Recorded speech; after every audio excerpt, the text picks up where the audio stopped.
Hello, everybody. Hope everybody's here and able to see me.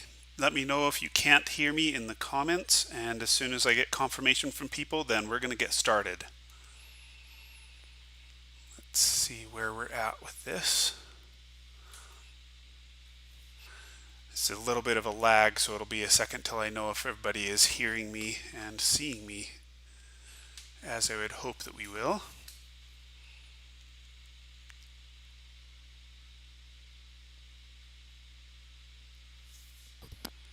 Okay, we got a yes, so we're gonna get started. All right, let's talk about using materials to tell a story. This is going to be mostly a painting demo, but I'm hoping that this is going to be applicable to a lot of different ways of approaching material. Some of you might be 3D people, some of you might be even just drawing stuff, and you can use a lot of these same principles for those sorts of things. So there's a couple of things that I really like to think about when I'm getting to the stage where I'm thinking about materials. And usually this is not the first thing. This is where you're way down the line and you're kind of finalizing a character or trying to sell it to an art director or to a team. So anyway, one of the first things that I like to look at is just the story that comes with the material by default. When I look at some of these materials, I don't necessarily have any story components that come to mind, but when I look at certain qualities, it's like this big fluffy fur ball over here or this one that's all sleek. They both kind of invoke this sort of story component. When I look at this rusty metal, it invokes a story feeling. When you look at gold, there's certain story associations. We have certain story associations with brushed metal, kind of the machined sort of look that it has. And so when we're talking about material and kind of the story, that's the first place that I go with it. And of course, a big part of the material is also going to be local color, and we'll talk a little bit more about that in just a minute. But the local color and using local color with color schemes is also going to be the first place that I start in telling my stories with materials. So one of the things that I learned, actually I think this is from the Netflix design series, or no, it was Abstract. Ilse Crawford talked about how one of the most interesting things about materials is when you contrast them with each other, and kind of a light went on in my brain when she said that, and I've been thinking a lot about that since, and kind of working out a lot of my theories about how to use material around the idea of contrast between materials. One of the things that she said is that when you put one material next to another material, it actually amplifies the attributes of both of those materials. And so if we take a white matte surface and we put it next to a white glossy surface, you'll notice that the contrast between those two, it's very, very subtle, but we actually really get, even in a more amplified form, the glossiness of the glossy material. And the matte quality, which you may not have even noticed in the first place, it starts to increase in its matteness. And this has all sorts of potential for storytelling as you're working. For example, what happens when you take fur and you put it with rusty metal? Now, there might be a number of story associations, but if we were to put these together on a character, where my brain goes almost immediately is almost like a Viking, somebody that's going to be out on the water and engaged in combat and everything, but maybe in the cold. We get this sort of like, rough and tumble warrior like quality out of that. Now look what changes about the story when we move using the same thing. I mean, we could be probably a couple different qualities of fur here, but when you mix fur with either gold or chrome, so if you imagine this once again on a character or like on a chair or something like that, when you put fur with one of these really glossy, shiny sorts of metal, then you get something that feels royal. It feels super plush and nice. It feels like a very fancy sort of thing. The story comes through just from the contrast of those two materials. It's pretty cool how this works, isn't it? Or what happens when we take sort of a crystal material, mix it with a cloth, and then maybe we introduce something that either has a cotton sort of vibe or even an atmospheric sort of quality to it. When you put those materials together, does your brain kind of go towards something magical? maybe it didn't immediately, but if you imagine those all three being used on a character or maybe on the staff of a character or something like that, it definitely brings this sort of magical vibe with it. I don't know, these particular colors, I also think teenagers' room, but I guess teenager rooms like to be magic too, I guess. What happens when we take a gunmetal and put it with a wood? So does it feel like something that you'd see in maybe like a fancy high-rise New York apartment? Or does it feel like something that has a sense of sturdiness and an industrial quality, but also has this sort of nice, it's got a utility that mixes with sort of this nice fanciness, right? Kind of going back to the idea of the royal stuff we were looking at earlier. And you'll notice that these sort of material combinations you'll see a lot in really fancy furniture. So all of these materials, they become this kind of playground of taking the materials, combining them against each other, kind of seeing how those contrasts suggest things, but then think about how the context changes what the material is as well. If you change where that material is being used, we're going to see it differently. Now, I want to talk a little bit about stylization of materials, but right now we're not going to actually show how to stylize materials. I'm going to save that for the demo. Oh, one last thing that I should mention. We're going to do a demo in a minute, and just so that you have time to kind of dive in and work with me, if you go to the description of this video on YouTube, then you'll actually be able to access from there in the description there's a link to the file that I'm going to be working on. So feel free to start downloading that now so that when we get to the demo you can just start painting with what I'm doing. Of course, you don't have to paint on that. You can choose whatever it is that you want as well. So let's talk about stylization and what that means. So the biggest purpose of style, at least from the stuff that I've observed, I think there may be multiple purposes behind style, but primarily to me the purpose of style is to set the tone of the thing you're doing and to influence what your audience will expect from the experience. So style is really about these kind of central components of story. How does the audience feel about what's going on? What are they going to expect based on the style? And as you look at these different images, they're all of trees, and yet you get a very different sense of what kind of experience, what type of characters would live in this world. If somebody were to fall out of this tree, would you expect them to break their arm, or would they pop back up and be all happy? Think a little bit about that idea of how audience expectation has changed with style, because this is going to be really important as you start to stylize. Is that style, one of the most awesome things about it is that it also has a way of speeding you up. Not always, some styles actually take more time to achieve, but in the way that I'm going to be using style today, it's going to be all about speeding things up so that you can paint quickly. But you cannot let that efficiency be at the expense of the story. So make sure that you are finding ways to tell your story as you are efficient, and you'll be better off. When you are stylizing, and sometimes you'll be deliberately stylizing in order to manipulate the story, when you do that, set some rules, then be very consistent with the application of those rules. So for example, here we have a specular highlight that is following some of the same design language and shapes that we're seeing in the texture.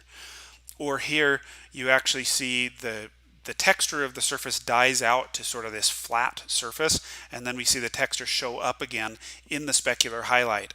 And that has this sort of like cell shaded quality to it that's really interesting. But once I set that rule and I paint one material that way, I can't go onto another material and go fully rendered with it. I'm going to have to keep that cell shaded vibe as I move forward. So you got to be consistent. One of the biggest problems that I see when I look at people's work that is not working, the paintings that I see all the time, whether it's in portfolios or other places, that where stuff just kind of falls apart, and it's mostly because of this consistency problem. All right, so now we're going to get to the assignment. Actually, I'll go to the chat real quick and see if there's any comments, questions to ask. We'll get to more questions at the end, but I want to make sure we're not getting too far into the painting. So let's see, it looks like, so it's not in the schedule description. You need to go to YouTube and actually follow the link to the YouTube file. So on the YouTube page, it'll be there. So go to the description of the YouTube, and that will give you what you're looking for. looks like there aren't really any other questions right now. So let's dive in and start showing some of this stuff. So here's the file that I gave you. It's supposed to be a lizard minion. I was imagining this is for a video game, and this is supposed to be a base enemy. So imagine like just kind of the cannon fodder sort of enemy for a video game. It would live, or you would find it mostly in these sort of sewer levels. And I'm imagining, rather than thinking about individual personality, we're thinking about each one kind of reflecting this sort of group personality, much like they do in video games when you're getting repeating characters. So this group personality is going to be this wild sort of slipperiness, a character that's going to be elusive and kind of slip easily from one thing to another. All the movements are going to have this slippery sort of quality, but there's also going to be this kind of wild, out of control quality that we want to get as well. And I want them to feel like part of this evil overlord's army. So it's like they've all been outfitted as aggressive minions. They're not necessarily wearing the clothes that they would wear. They're wearing what the evil overlord dressed them in, so that they feel like they're this kind of unified minion. Okay, so then there's one more special attribute, which anytime you're designing for video games, there's usually this sort of thing. Sometimes there's multiple things, and we have to think about what does this character do and how does it relate to what the player is doing. So if these are enemy minions, we want to think about how we fight them strategically and how that affects the design, and in this case the material design. So this special attribute in this case is that these characters are going to be strong when they're in the shadows. They're going to be hard to beat there, but if you can pull them into a place where there's a spotlight or something, then they'll be pretty easy to take down, the general sort of thing. So you're going to be, as you're playing the game, essentially drawing them into the light so that you can beat them more easily rather than just kind of chasing aggressively after them in the shadows. So with that said, we're going to go over here and we're going to start working on this guy. And first thing that I do is I'm looking into materials is I'm going to look at reference. And a lot of the time when you throw down your first colors or you get your first ideas, you want to go to the generic thing. You don't necessarily need to, but this is where a lot of people start. And it's not necessarily a bad thing to go to generic materials. I mean, right now we've got kind of this green lizard thing, and so looking up lizards that have that green quality, there's cool stuff that you can discover in looking at that. You know, looking at this spiked club, you might imagine many spiked clubs that you've seen before in the past, and then you might, you know, look at this armor as kind of being this Iron Man armor sort of thing. It's fine to look that stuff up and bring that reference out in front of your eyes. Sometimes it's almost better to get that stuff in front of you so that you can then decide whether to discard it or whether there's stuff that you want to pull in from what you're seeing. But then in addition to that, I would also do some reference searching that brings in some of the qualities of what we're looking at. So specifically, we're looking back to that design brief that I gave you, and this lizard doesn't have any of that wild kind of slipperiness, and yet this salamander it does. There's something about the slipperiness of this salamander and sort of this mottled coloring that I think is pretty cool. And then we've got with the club, I like the idea of this. This is a Jeep that ran over a mattress and kind of pulled all the springs and twisted them up. There's something about the wildness and kind of hectic crazy of that I like. Oh, one thing I meant to also mention in the design brief is I'm thinking that this character would actually be able to charge up its attacks electrically, like an electric eel or something. So anyway, we might actually be able to use that to feel like it has some utility instead of just getting the look out of it.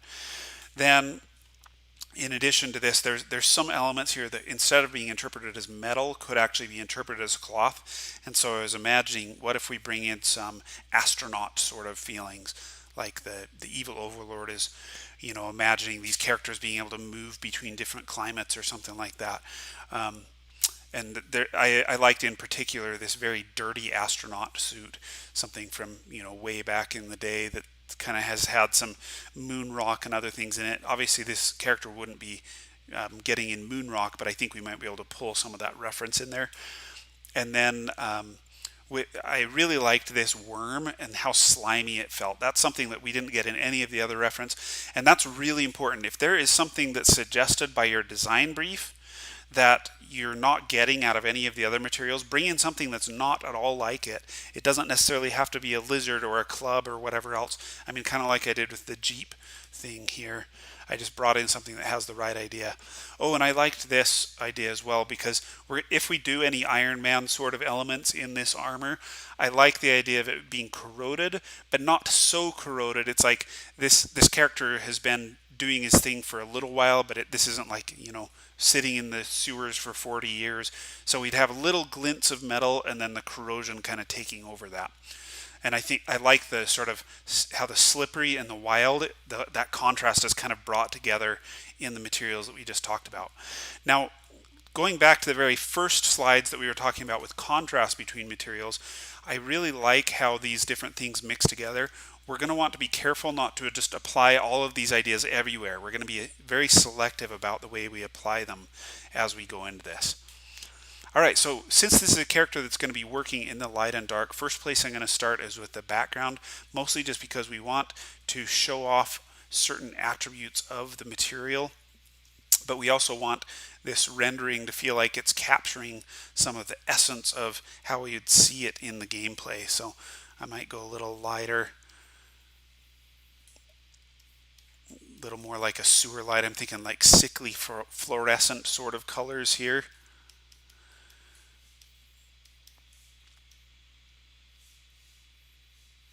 And I'll try and make this feel like it's a pool of light that the character's standing in. And we're not going to spend a lot of time with the background. I just want the background to suggest enough of the setting that we're going to see this character in that we might be able to even make the materials react a little bit to what we would be seeing in this setting. And I think I might just bring a touch of warmth back there as well and to go a little bit darker just to kind of suggest the sewers going off into the darkness. Notice how I'm always changing temperature as I change value. That's a good habit to work on when you're painting. Just be always shifting temperature. Don't just change your value on that color. All right, let's start off with the suit because I think this is going to be the trickiest one in terms of just painting capability. So find the suit here. And we'll just work with the metal right now. And I'm kind of feeling like in this case, we should probably just do metal first and then do the other stuff on top. That said, I think we may actually duplicate this and do two different renderings depending on what we want. So what I'll start with here is we'll get the metal thing. And first rule when you are doing specular highlights or metallic surfaces is to try and get something to reflect that's a different color in every direction, because otherwise you lose the forms. So it can be a different color, different temperature, and then keep your specular highlights from landing on the edges unless you've got something like a light source just behind the character. So in this case we might be able to get away with something on the edge because we've got some bright in the background, but our key light, for example, that light coming in overhead, I think we're going to go towards the center of this object a little bit more, still keeping it on the upward facing planes, but we'll bring it in strongly, but we're not going to go all the way to white yet. We're going to try to get a temperature shift in there before we go to white. All right, then the other thing you need for metal to work is you need darks, because we're in a dark setting in particular. The darkness of this scene is going to be really important to how this thing works. So let's just go really dark, and maybe I'll even bring this background warm temperature, and we're going to make so that all the planes that are facing away from the light start to get a little bit of that darkness to them. And I want to work quickly with this, so rather than thinking about too specifically all the metallic interactions, we're going to keep it really simple, and we're just going to try and capture the kind of main idea of that metal as it kind of reflects through here.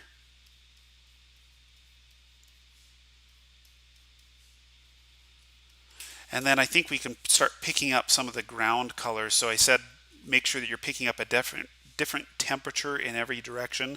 That's exactly what I meant, is just maybe we pick up some warms from underneath here. And then we're also going to make sure that we're picking up maybe some of these cools on the upper side. Like I'm imagining, this could be a sewer grate up here. And so maybe we're getting a little bit of sky overhead. We'll keep it from getting super blue because we want this metal to get a little bit of a grimy quality, and we don't want those blues popping out everywhere too much. And then I said every direction, so maybe these sides should be picking up a different color. Maybe we'll go back to these reds, but we'll treat it as though like there's a reddish light somewhere off in the distance that we're maybe picking up on that edge. And then I think this sewer background we could probably pick up right on the very edge up here.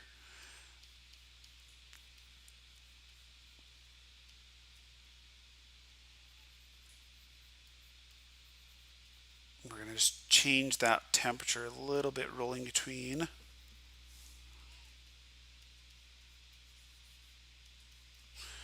All right, now that we've got kind of the directions established, I think we can go really strong with the specular highlight, and I'll concentrate a really strong specular highlight that goes all the way to white. Just on the planes that I imagine would be facing towards the light, and I'm going to be consistent about that plane direction across this. So rather than going white everywhere, we'll just concentrate it a couple places. We might even be able to get little highlights on some of these metallic surfaces. All right, so I said this is going to be involved. Now we're going to paint this again, but now with a different surface color. And we'll probably just bring these local colors in. I'm going to roll a little warmer to match what we've got on the other surfaces. Let's actually go towards an orange for some of these downward facing planes.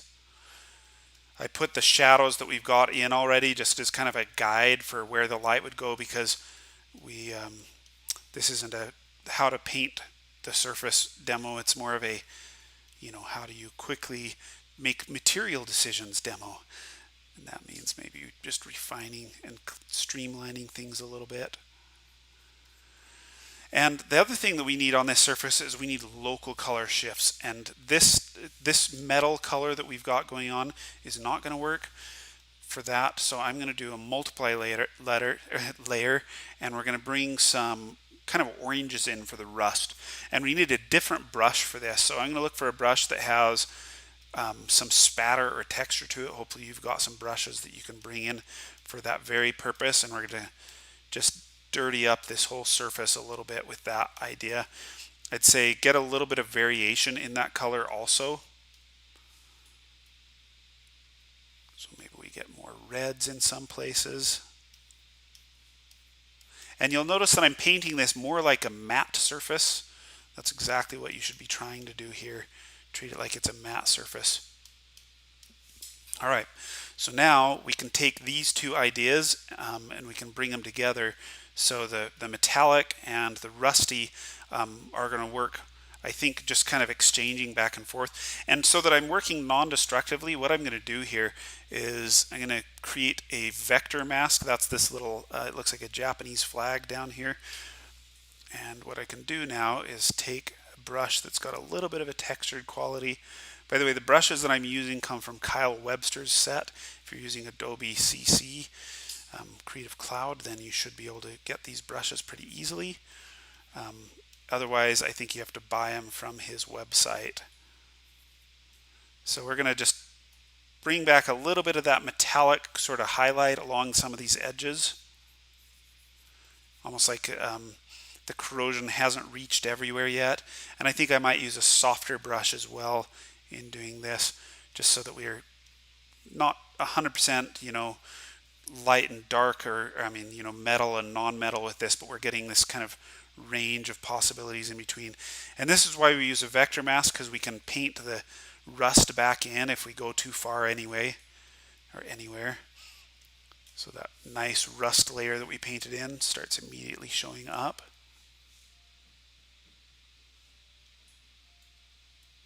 Now there's some more stuff we're going to paint on this metal later, like slime and buildup and everything, but that's kind of what I'm thinking. Oh yeah, there's a question in the chat that just came up that I think is really important, and I want to talk about it, which is color. And let's go onto a different canvas. So when you're talking about tips on picking color, local color as a base. I always like to work in color schemes. So for example, if you want to make something feel really unified, you're going to be using an analogous color scheme, just rolling a little bit from side to side in your hue wheel. Remember that as part of any color scheme, grays are also a part. So we actually have a full range of value and a full range of saturation with any color scheme. So that means that even if I go monochromatic with the color scheme, I still have gray and all the possibilities that kind of sit in between that to use in that monochromatic color scheme. So the color schemes, for those of you that need the review, most of you don't, but just in case, we might have people of all skill levels here. So we have complementary color schemes. And by the way, you don't have to be exact with these. So like a red to a bluish color also works as a complementary color scheme. A red to a green or a bluish green can also be a color complementary scheme. You might even be able to get away with a red to yellow, but usually the thing that makes it feel complementary, even when you're bringing the colors a little closer on the color wheel, is when you're not using any other colors. You're limiting it to those. And then, of course, we have split complementary color schemes. So purple and two different colors of green or yellowish green. And that's a split complementary. So we're kind of skipping the opposite side and moving to either side. And by the way, you can switch back and forth between, it doesn't have to be the RGB color wheel. Roy G. Biv works just as well. In fact, some color schemes it works better on. And I don't know if this color wheel has that ability. I don't think it does. Oh, it does. So you can actually switch to an RGB spectrum. Well, I'm not going to mess around with that right now because we're not teaching about color schemes that much. But the main rule of color schemes, once you've kind of decided which color scheme you're using, is to vary up the saturation. So you don't want all colors to be equal saturation. So maybe one is at 50%, one is almost towards gray, and then the other is, hitting towards red. And you might change that across the design. Maybe there's another part of the design where you go darker and full saturation for something else, and now you see the purple and it shows up as a gray wherever you've got that. The other thing is to avoid doing the same value. So those are kind of the main ideas when you're doing your local colors, is think in terms of color schemes. There's also some important things with composition and value scheme. I'm not going to talk about that. If you want to learn about that, I'm doing a demo later today, or I'm doing a presentation later today that'll talk specifically about that. So that's my best answer to that question, and it's a good one. I mean, the question's a good one. I don't know if the answer was good. So I'm going to make sure that we're getting a little bit of this edge in here, where we're getting kind of almost like it scraped along stuff as he was squeezing around through the sewers. And I think that's looking pretty good. All right, let's go to the skin, because the skin's kind of a problem right now. It's going into that generic land. And we're going to go find that skin. I forgot where I put the head. This is one thing about, I usually don't like to work with so many layers. I know a lot of people prefer to, but personally for me, I find that it's easier to just work on a flat canvas and only use layers where you absolutely have to. Now, going to the story of this character, I think we really want this character to stand out when it's light and hide in the shadows. So I'm actually going to bring our local values down overall. We may bring a couple things so they pop out. Maybe the eyes will glow. Maybe we'll have something else that stands out. But for the most part, we're going to make it so this character feels really dark here. And I'm going to pull a little bit from that salamander that I had reference up for earlier, which had those kind of yellow greens. And I thought that was a nice way of keeping it sort of lizardy, but bringing in some of that slippery salamander thing in local color. I think that is really cool. And maybe I'll even go a tiny bit orangish with this. We've already got the oranges in our color scheme right now, so it won't hurt to bring those back in. In the end, I think I probably going to go towards an analogous color scheme on this character. So this will be as green as I go. I'm going to stick kind of in the reds through the main parts of this character. Now we're going to have some specular highlights, which means our local color can go pretty dark. I would not go super dark with your local color. unless you have some other thing that is going to give you description. And I think this will work here. I think I also like the idea of bringing maybe a little bit of the warm colors, maybe even some of these oranges around the lips, so that we're emphasizing that mouth just slightly in this. And now we're going to bring some specular highlights in there. Now, a quick rule I learned from actually Ryan Wood, who is an incredible painter. You should check out his work. So Ryan Wood said that if you add a little bit of color shift in a specular highlight, then it feels like it's iridescent. It has a slimy quality to it. So I'm going to do that. We'll start with the specular highlight at full power first and at the regular temperature. So we'll go with kind of a big warm one. And I'm going to keep this light overhead where we've got, which means we're aiming it towards the surfaces that face upwards, but once again we're avoiding the top. We're kind of moving it towards the center a little bit. And you'll notice I'm doing a bunch of stylization decisions here, like I'm going to break it up to suggest scales as I do this specular highlight. And I may bring in the specular highlight anytime that I need to introduce a new form, like the brow may have its own specular highlight.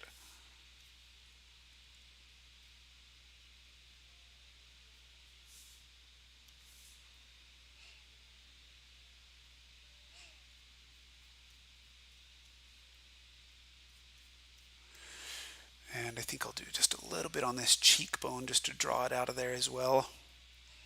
Keep that kind of slimy thing going on.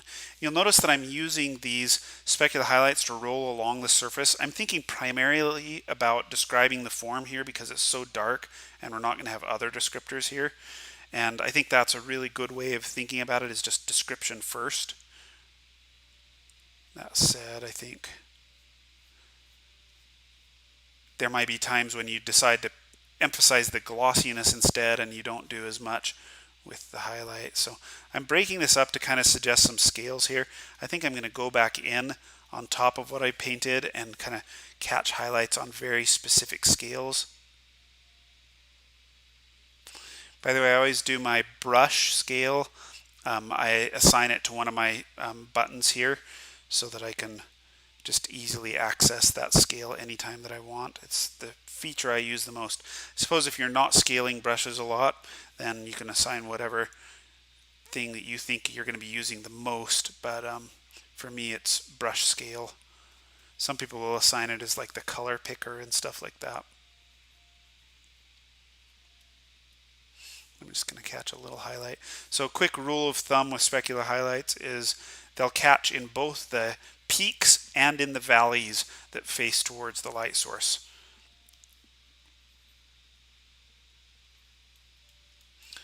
And I think I'm going to try and keep that sort of salamandery, scaly feeling going on all the way back here.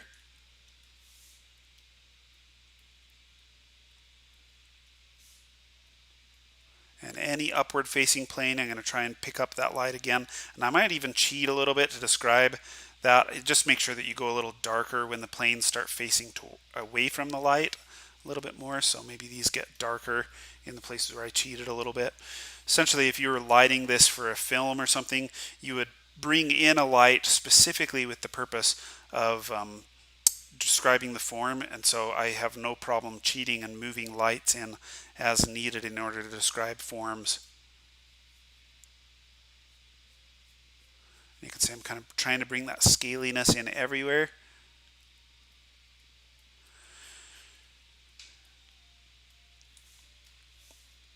All right, and I think we probably want to keep this sort of sliminess going on in the hair, so let's move up to the hair and we'll figure out how to do that.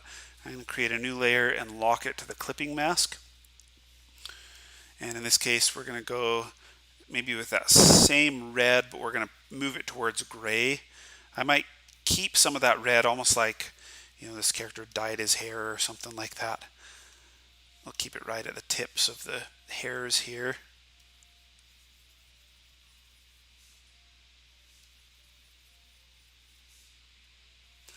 And you might be surprised at how bluish this ends up looking. Anytime you put a gray next to red, it's going to take on a bluish cast unless there's a blue nearby. in which the blue is going to kind of override that color shift that you get in the red. And we'll get maybe just a little touch of the reds getting lighter down here. Again, to get that kind of dyed hair thing. I don't know why these guys would dye their hair, but I think there's something about the wild unpredictability that I think I want to keep, and putting that color in the hair I think gives us that. So with hair, we get every single strand of hair picks up a little highlight on its own, so you get an anisotropic reflection. And an anisotropic reflection is easiest to create when you have a directional brush. So in this case, we're going to lock this to that. And we're going to throw in some directional strokes here, kind of where that specular highlight is going to happen. If it's curly hair, then you're going to have multiple highlights that potentially show up against it. There's a lot of activity in the chat right now, and I'm ignoring all of you. It's not because I'm being deliberate in ignoring you. Well, I guess I kind of am. I have to focus on what I'm doing with the painting, and we'll get back to Q&A in a minute. I'll scroll up and see if we missed anything. Now, because this hair has that oily quality, I'm going to try and break up that highlight a little bit. We don't want it to be too clean, or it's going to look like he's been brushing his hair all carefully.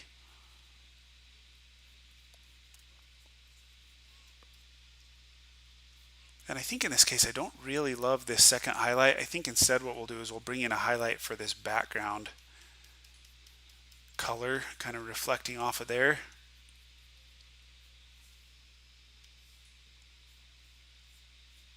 And generally speaking, light that's coming from a bouncing source is going to be much darker than the key light. So we're going to just back that off a little bit. I'm going to use the fade function, which you can find up here, fade eraser, or whatever the tool is. And you can decide what amount of brightness you want on that brush stroke that you painted in. Just a little bit more solid there. And I think that's getting that kind of slimy thing going on. Now, I mentioned earlier that we could actually change the color of the light to get that sliminess, that tip from Ryan Wood. And if you want, you can just start adding in a touch of other colors in here. Maybe it rolls towards a greenish thing. I know we're breaking our color scheme slightly to do this, but it's a soft shift. As long as we're not going too saturated, you might be surprised at how much you can do in terms of color shifts. I think that might be a little too strong, the shifts that I'm getting in there. We'll try and keep it in the gray to red range. And we'll do the same thing on the skin specular highlight. So right here.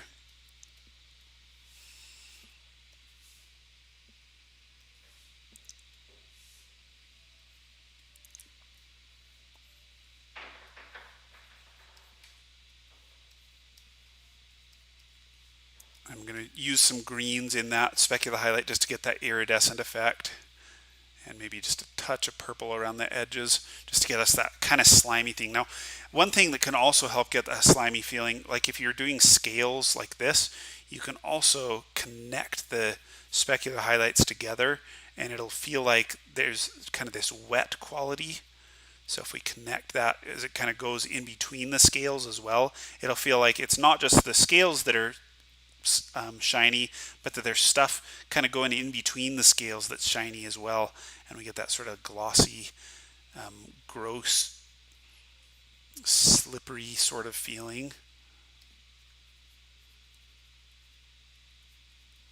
Alright, I think that's looking pretty good. Let's just add a touch of color, and I think again we want to go towards a little gross on this character. I'm going to go with more of a blood red for the mouth color, and maybe we'll have it even go towards like a black. I'm thinking like the inside of a dog's mouth. It's like you think dogs are so cute until they open their mouth and you're like, ugh, close it up, close it up. At least that's how I am. I don't know. Most people are big fans of dogs, and I think I'm more of maybe a cat person or something. Although I don't own any cats either. Maybe I'm just not a pet person. So I'm adding in this sort of like modeling sort of color here. And then I think I want the teeth here to have a little bit more of a gross quality. They look like he's been brushing his teeth every morning, so let's get some of these yellowish greens and just make so these teeth are just as gross as everything else is. They're almost black teeth. We might bring a couple colors out from there, but you might be surprised at how much you can do with local color. It's like before you start going with all your shiny surface effects, you should always be going with local color first. All right, let's go with maybe a glow around those eyes. We'll make this a screen layer, and we're gonna, since the eyes are kind of a yellow right now, which I think works pretty well, we're gonna put around it a glow, and I think I want it to stand out. We'll start with an orange glow, but we may move it back towards a greenish color. The screen is an additive local color shift, or an additive color shift.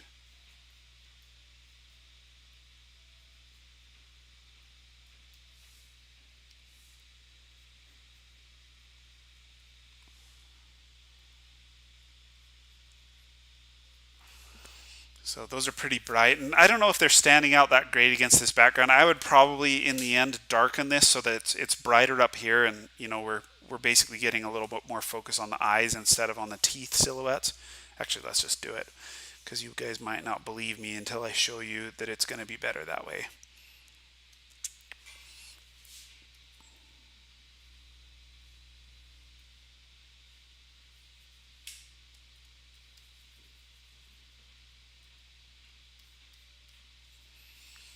So by changing how how the background color shifts around the face, we actually are going to increase the sort of interest that we're getting on the face itself. It's kind of seems like a contradictory thing, because composition is generally focused on decreasing contrast to lose attention on a focal point. But in this case, you actually increase the attention on the eyes as opposed to the edge of the face. And so I think it's a worthy goal to chase there.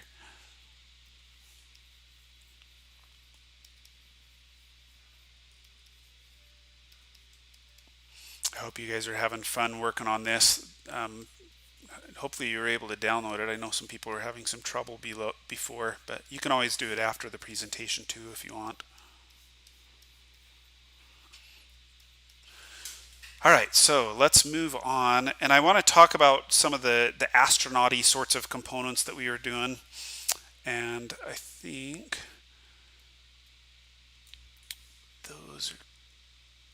it's going to be part of the body here.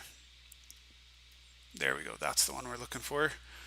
In this case, I'll do a selection, throw a new layer on top, and I think what we'll do is we'll make it feel like this at one time had some light to it, like it was kind of a white astronaut sort of color, and maybe we'll build that right around the heart of this thing. But then basically everywhere that this character has touched it, we're getting this kind of grossness that goes in there, and so we're gonna add all sorts of like slime and color and rust stains and things like that around the edges, and we're gonna keep it soft so it's like, this gets wet a lot and it just leaches those colors through.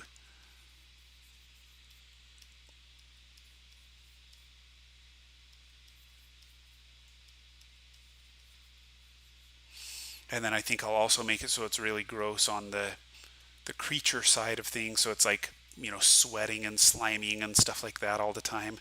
And so we only get little hints of the cloth as it once was. I might even make it so that this thing is, rusting and dripping down in there. And you'll notice this is all happening with the local color. I don't even really have to do much else to get the colors to work the way that I want them to. It's like people sometimes get too caught up in everything else, and I think like you can do so much with local color. One warning I'll give is don't get too crazy with your local color shifts.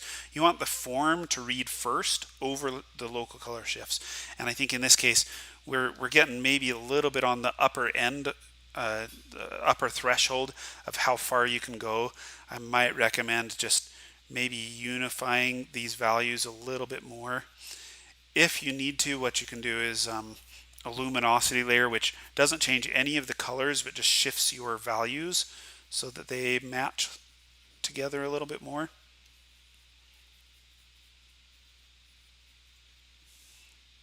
So we can get all that kind of gross staining as I turn that down just a little bit.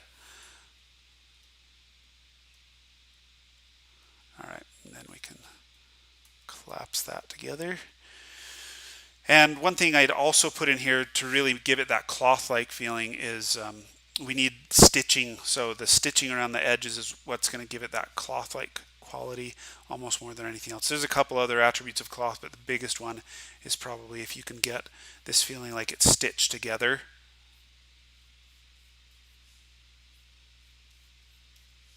So I'm going to do some like horizontal stitching, something that can help kind of emphasize the form of this thing.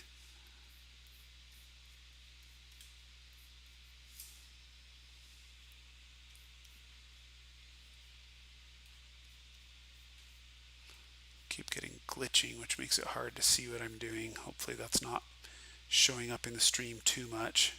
My apologies if it is. Something weird with Photoshop, and when you have a selection that's live, maybe I should turn it off so it stops happening. All right, now we're just going to do a little bit of light right on the top of that stitching. And we would probably want to do some some breakup so it looks like stitching as opposed to just like a plastic or rubber material. And I'd say that can happen just by doing regularly spaced sort of movements in the values there. So it feels like we're getting kind of like it pinched together by the cloth. And don't forget that you need to do lights and shadows for that to work. You could also actually do the stitch, the material of the stitch in the seam, so like we could actually show something in there. But to me that feels a little bit more like he's stitched it together himself, and I think I would rather just make it feel like it's pinched together by the stitches. I think that'll be a little more effective. Now for the sake of time I'm going to move on, and we'll try and establish maybe some of what we were talking about here on the club, because we are down to our last few minutes on this demo. And we'll find that club here. There it is. And biggest thing, I'm not even going to deal with the spikes because we've kind of talked about all the materials there, but I want to get that feeling of wood that's kind of got all these metal things twisted around it. And I think this local color is pretty good with wood. One thing I'm just going to throw in to get that wood feeling is we're going to get, of course, the grain of the wood. And I think we want the particular grain and type of wood here to feel like something that matches this character. So I'm thinking maybe like a driftwood sort of feeling, in which case I might leach some of the color out of these and make it so that there's bigger kind of gaps in this. And then I think it'll feel like the wires are kind of keeping this together. We could even make it so it feels like these gaps are being forced apart a tiny bit by the spikes that have been shoved in there.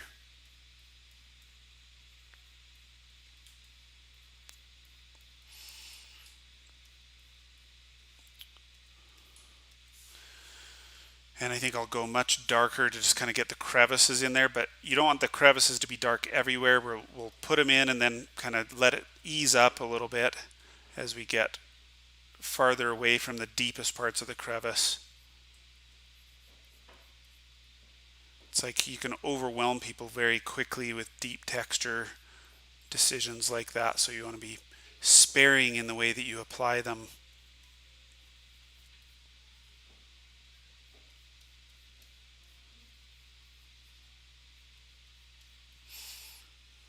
And I think I'll do some crossing sort of lines in the wood to give it that kind of dry, cracked wood sort of feeling.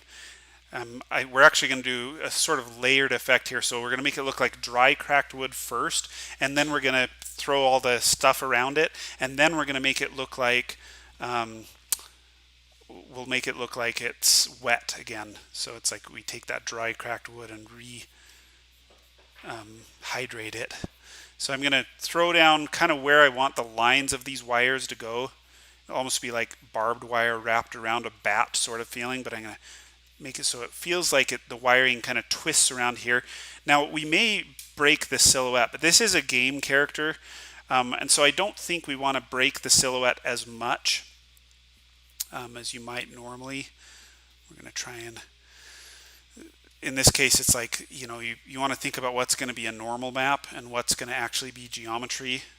And in this case, it's like, I don't know if this stuff is important enough to have it be its own geometry. That said, we could break the silhouette just slightly in a couple places without hurting anything, most likely. One thing that I am going to want to do, but I won't have time for in this demo, is I'd probably make some connection point for him to like send the electricity down this thing. But for now, we're just going to work with this, and we're going to get some of these metal colors that we had. I'm going to start with the rust, and this time, because we have really fine detail, I think I can cheat some of the stuff I was doing and just go really, really fast to describe what is going on here. I want it to feel like this stuff is wrapped around the spikes as well.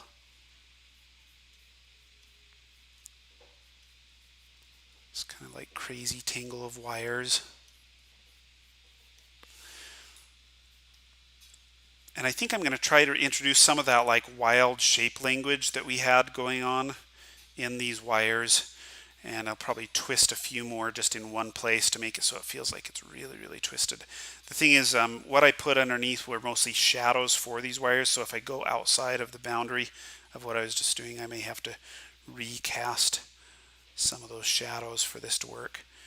We want it to feel like there's a little bit of dimension to these wires instead of it just being something that's drawn on the surface. Okay, then since we're kind of cheating some of the stuff we had going on here, I'm going to put in some specular highlights, but this time I'm just going to break it up by hand. So we'll throw in specular highlights selectively across these wires. Make it feel like this has kind of a grimy specular quality to it. And or like the corroded nails that I showed in the reference. And by the way, it's fine if you have the reference up the whole time. I mostly didn't want anything getting in the way of the painting process as I did it for the demo, but I would usually have the reference up and ready to see at all times as I'm doing this sort of thing. We'll get some of that bounce light showing up underneath here as well to get that metallic sort of twist.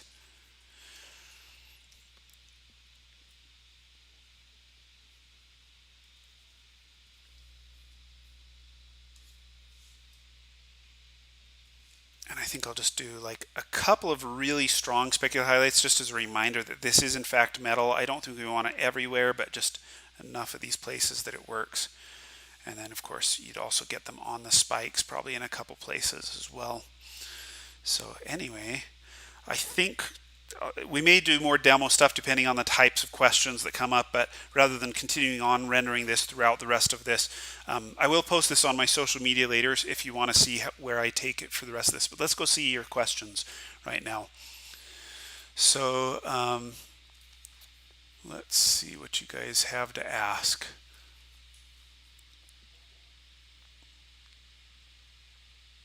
Somebody says, do you have a template guide or tutorial for the material spheres you showed in the beginning? It seems like a good exercise for practicing those textures. It is a good exercise. I don't think you need a template, but I do have a schoolism class that kind of talks about how to achieve all of these material effects. That goes way beyond the scope of what we could do in the hour here, but that's a good question. Okay, so don't really see any other questions. I'm scrolling up through this. Do you always stick with the same warm, cool, light, dark relationship? Yeah, I tend to. It's like if I've got warm shadows underneath, warm bounce underneath, then I'm going to make all of my shadows on the underside be warm. If I decide that I've got sky overhead, I'm going to make so that everywhere it's kind of the same color up on top. The exception to that is going to be in cases where I'm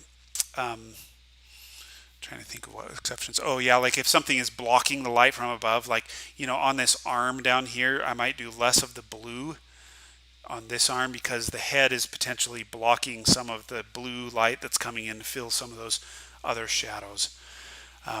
Okay, question.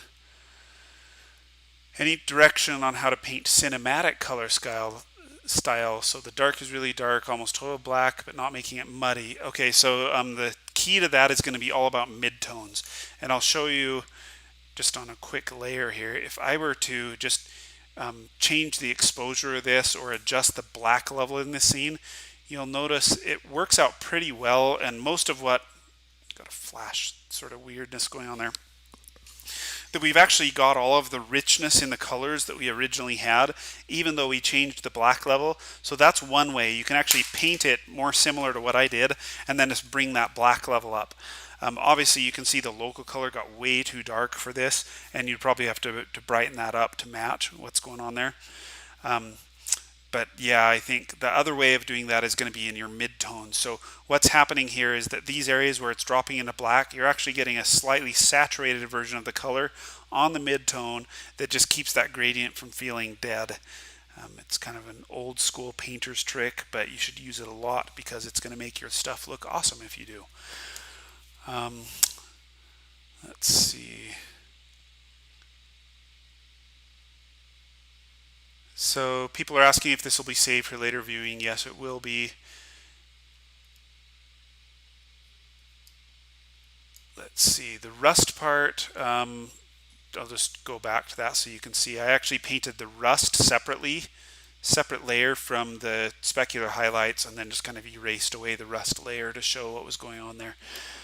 Do you use a different approach for transparent materials like glass? Yep, let's do a quick demo on that. So we'll actually do it in this lighting in this scene. I'm glad you brought that up because I was originally going to put some glass elements in this, but we just ran out of time. But what we'll do is we'll paint a quick something, make it so that there's a glass thing going on up here. We'll make it like a solid glass ball here, because if you understand how solid glass works, you can paint basically anything else. And what we'll do is we'll make it in the same color scheme. Maybe it'll be like a greenish glass. We'll go with that greenish yellow. So the trick with glass is that you're going to have both internal refraction and you'll also get external reflection, and those two things are going to work together. And so the internal refraction, just rule of thumb, is if you have a curved surface, every glass is going to have a focal point. If you've ever held a magnifying glass up with a light source behind it, there's a point, a distance at which that thing comes into focus, and then as you pull it farther away, then it becomes big and soft. What's really happening is the light rays are crossing over at that focal point. So the focal point is where the light rays touch together. And so basically what happens is beyond that point, everything is reversing. And so if you can imagine the scene behind this, if you were to just take this scene and flip it upside down and paint it as such, but of course now with a green filter. So now we've got kind of the darks that are on the edges of the screen. We have the shape of the light as it goes into the background. We might even have the really concentrated little light that we've got there, but now of course coming once again through the greenish filter, which will saturate the greenish color we've got, and we get this sort of like reconcentration. Sometimes people will just cheat this and do like dark on top, light on bottom, and it works pretty well for communicating a glass thing. One other thing is that the light has a harder time passing through thick glass, and you lose light on the edges as it turns away. So that's why that's a pretty good approximation of what's going to happen with glass. If there's any objects behind this, we would also see those objects going through that glassy part as well. And so we could paint stuff, although in this case I think I'm not going to necessarily worry too much about that sort of thing. We'll just try and get the glass color in there, and then we'll do the reflection on the surface. Now the reflection on the surface on glass tends to be glossy, and what that means is small specular highlights, or sorry, sharp edge specular highlights. So in this case we get that sewer grate up there. We can cut the little holes in the sewer grate, which we didn't put in the background, but we'll paint it in the highlight.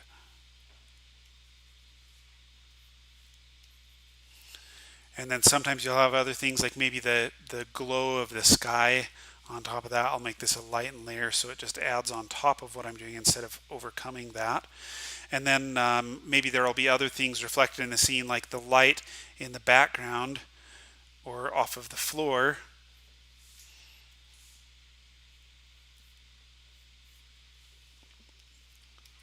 And this will be the same color as what we've done, and I'll do this as a separate layer right now, lock it to the transparency. What you get is something called a Fresnel effect, which means that towards the center of the object you get less reflection, and towards the edges you get more. So I'm going to erase a little bit towards those edges, and then I'm going to usually turn that way down so we can make this a additive or screen layer, but I don't want it to be too super strong to where it feels like we've got a light source. We just want it to be kind of this soft little glossy thing. And you can put other reflections in there. I mean, this is reflecting stuff from all around the scene, things that you might not even see in it. So you could say, well, there's a big pole next to this guy that's kind of white, and put that in the reflection. Just make sure that only the light source is reflecting at full power. And for me, that's kind of the quickest way to get that glass look, very, in a cheap way without understanding everything we're doing. The brush I'm using is from Kyle Webster's Mega Pack. It's called the Kyle Ultimate Oil Lush. I like it for a lot of things. Okay, so somebody says, this is a primitive question, if you can elaborate on why we do a sphere study.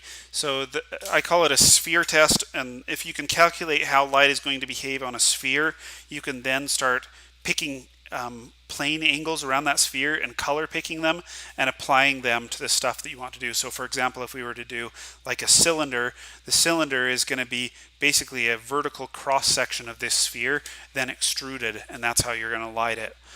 And so the sphere test is just the quickest way to calculate the light. It removes all the variables and then allows you to essentially quickly translate to other things. Somebody says, if we have a colored light source, will it force its color over the local color? And if the color source is blue or violet, will the shadows become reddish or greenish? Okay, that's a great question. And I think the answer is way more complicated than we have time for right now. I think the most important answer to that question is you need to focus on why you're doing the light color change. Because in this case, when we're doing a character design and we're trying to show off the materials, we don't want super strong light colors. It's okay to do a little bit of a temperature shift, but I wouldn't go too crazy with the light colors. I would keep it pretty simple and straightforward and be more descriptive, especially with concept art. So somebody says, every time I try to paint metal, it still looks like plastic or stone, or I'll overdo reflection, it looks really chrome. So chrome is a great place to start when you're doing metallic surfaces. You notice that that's kind of where I started. Chrome obviously has sharper edges than what I did. But if you can paint something so it looks like chrome, then it just becomes a matter of working everything else out. The key to making reflections or specular surfaces like this work is all about hierarchy of light sources. So if you have a key light that's very, very bright, and then everything else in your reflection sphere or reflection on the surface gets darker from there, and you have differences in value going across, then you're going to have much better looking metal. The other thing is that you're always losing light in reflection, and so when you're painting metal, you want to make sure that any dark stuff that's being reflected from the scene gets darker than what you're seeing in the scene, and that will help you. So anyway, I think, unless I see any desperate questions here at the end, I'm probably going to end right here. So tips for painting leather, that's a good one. So I would get reference, first of all. Make sure that you know exactly what type of leather that you're trying to paint. But beyond that, leather and skin are very similar, but leather has less subsurface scattering. So the type of texture, reflection work, everything else that you do on skin and leather are going to be almost the same. So learn how to paint skin, remove some of the specular highlights, shift the color a little bit, and usually you got a leather look. One of the things about leather is that it'll sometimes get fraying and color shifts because it's leather that's in use, and get reference for that because it's hard to just make it up. Okay, I think that's all. Thank you so much, everybody, for showing up, and we'll see you later.